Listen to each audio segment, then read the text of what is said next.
it didn't feel like homeschools were the priority, Right. the way we had framed it. Right.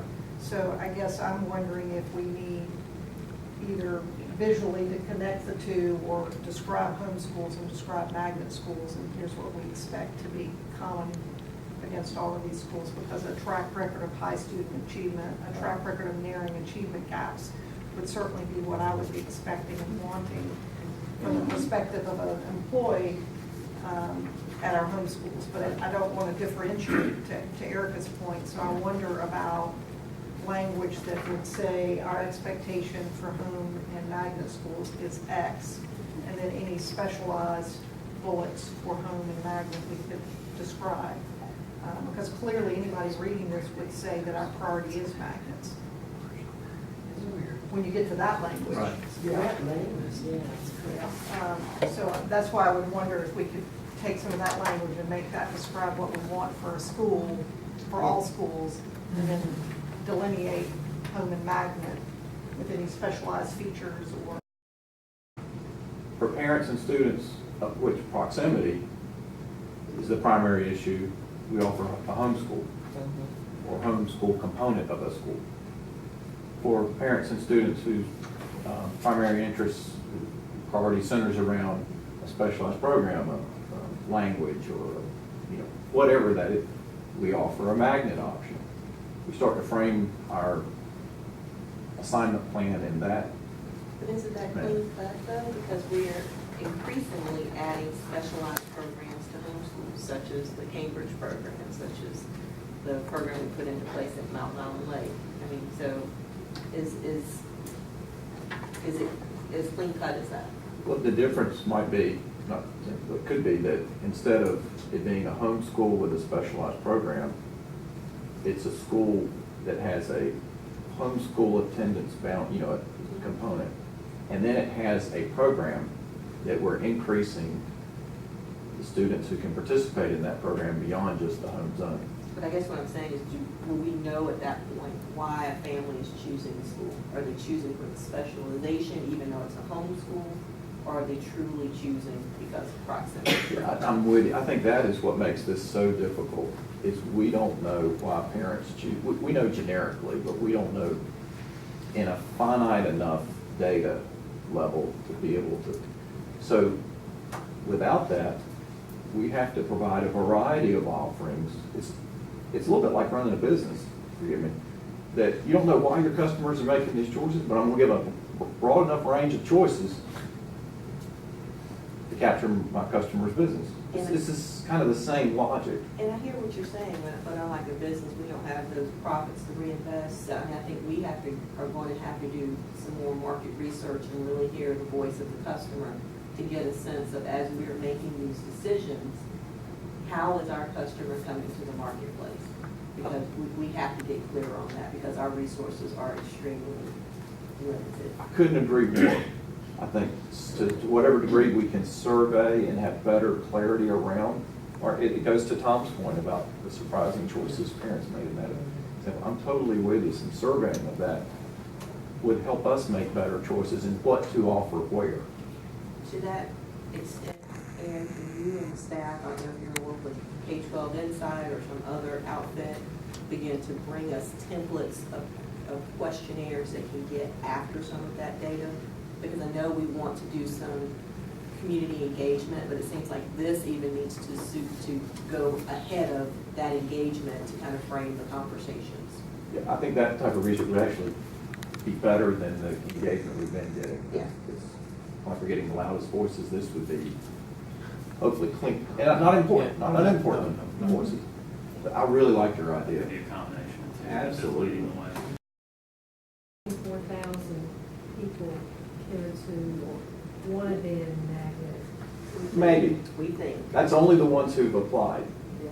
And those are, What we're missing is, I think what Erica's pointing out is, how many parents are actually thinking, I would really like to go, but I'm not going to put my time because it's a waste of time.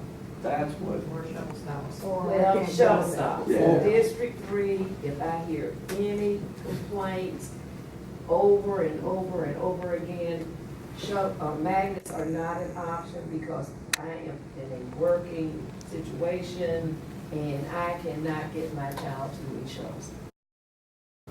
is there any way that we can actually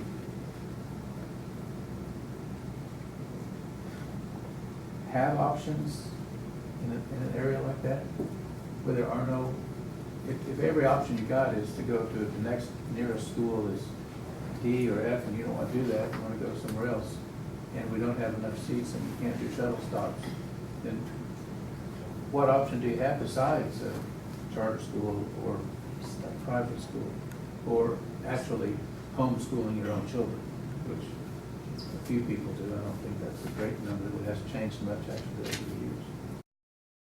Our guiding principles have clearly up to this point delineated homeschools, magnet schools, nothing about options, and yet the options have become a huge new thing, which means that in some ways we've acted outside our guiding principles for now several years.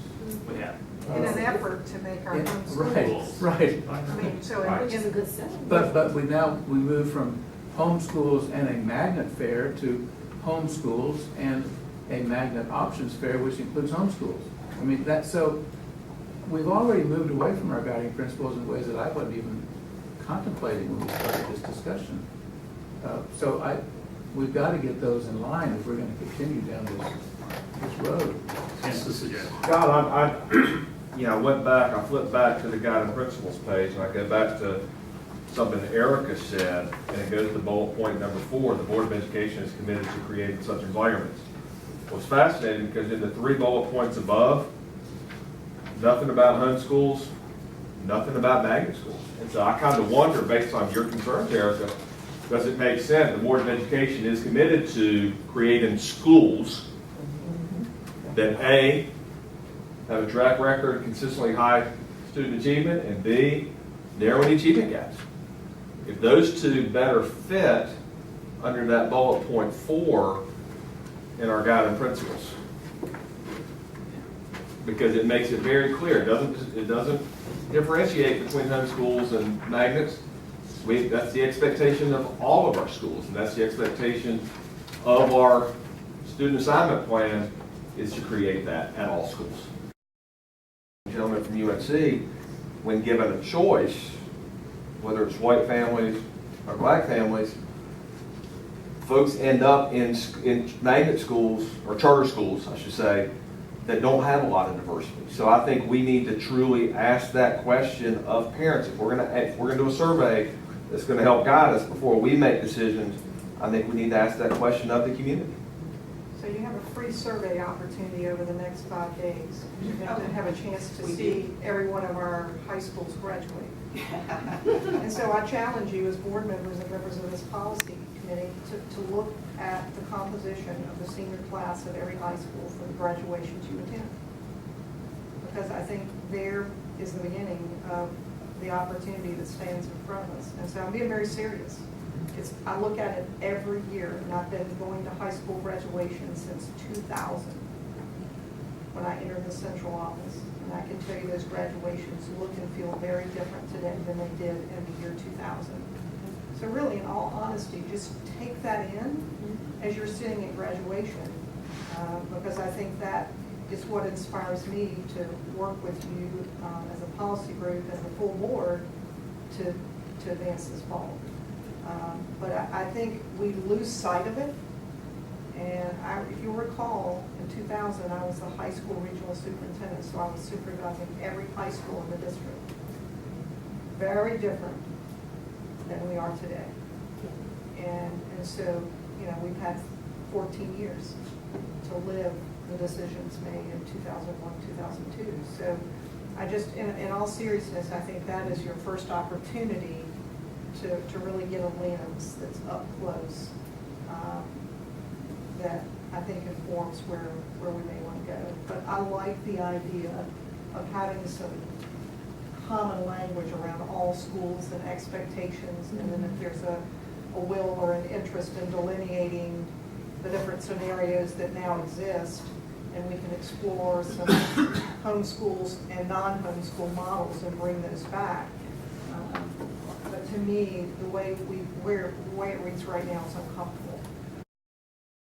I think that's a very good model of what we ought to be striving for, and I can vouch for is the fact that the perception has gotten better since the ID program went on.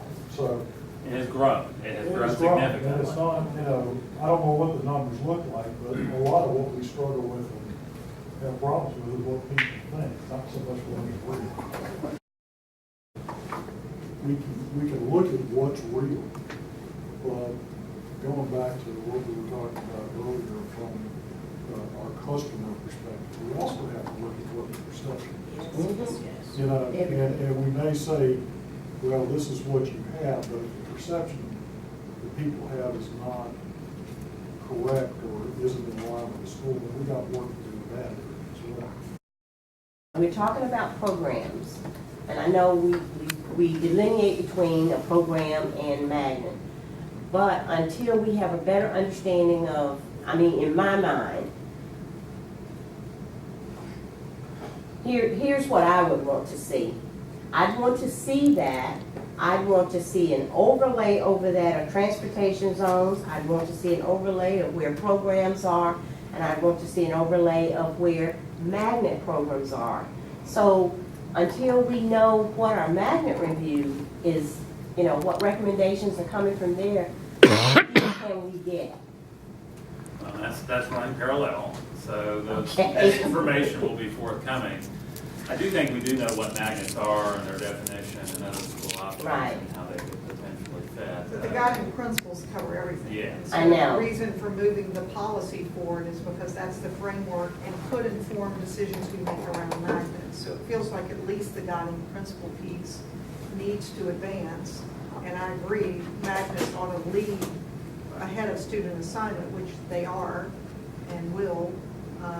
But in reality, the guiding principles cover and could shape how we think about magnets differently. We have career technical education programming across all of our high schools, but I think it's more fundamental than the programming. But we can show you, we did as a part, or that came up as a part of the February presentation that Akeisha did, or the March meeting. And there was lots of conversation around career technical ed, almost as if it was a magnet. Yeah.